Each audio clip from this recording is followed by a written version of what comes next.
Milo stood by the car, hugging his stuffed rabbit, Barnaby, very tight. Today was his first big sleepover at Grandma Fern's house. He loved Grandma, but her house was old and full of strange noises. The shadows in the hallway always looked like tall giants, and the stairs groaned when anyone stepped on them. "Do I really have to stay the whole night?" Milo whispered. Grandma Fern opened the front door with a wide smile that smelled like cinnamon and sunshine. "Welcome, Explorer Milo," she chirped, bending down to give him a squeeze. She noticed him clutching Barnaby. "I see you've brought your first mate. That's perfect timing, because the great indoor expedition is about to begin." As they walked into the hallway, the floor went creak-crunch-pop. Milo jumped and grabbed Grandma's hand. "The floor is talking," he cried. Grandma Fern laughed softly and patted the wall. "Oh, that's just the wood stretching its legs after a long day of standing still. It's saying, 'Hello, Milo. Welcome home.'" Suddenly, Milo stopped. A long, dark shape stretched across the wall. He pointed a trembling finger. "Is that a giant?" he asked. Grandma Fern grabbed a silver flashlight from the table.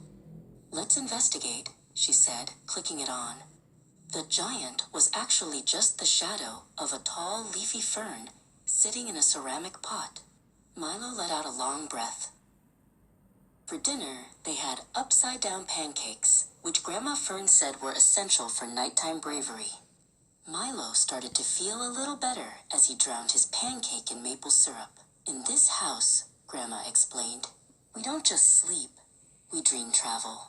But every traveler needs a cozy base camp." Instead of a regular bed, they decided to build a stargazer fort in the living room.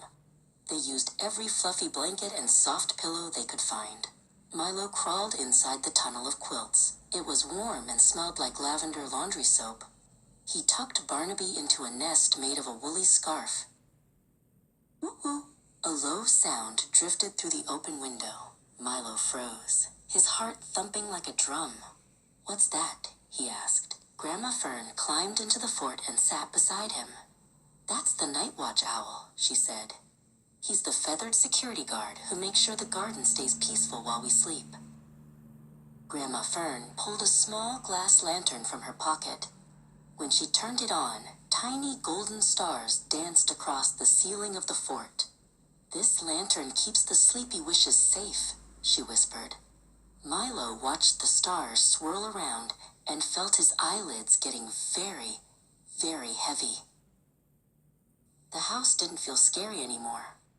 The creaks were just friendly greetings, the shadows were just plants, and the owl was just a neighbor. Milo snuggled deep into his pillow. "I think I like being an explorer, Grandma," he yawned. "Good night, Captain Milo," she whispered, kissing the top of his head. When the sun peeked through the curtains the next morning, Milo woke up to the smell of fresh toast. He had stayed the whole night. When his parents arrived to pick him up, he ran to the door to meet them. "I saw a feathered guard and a star palace," he shouted. "Staying at Grandma's wasn't just safe, it was the best adventure of all." When the sun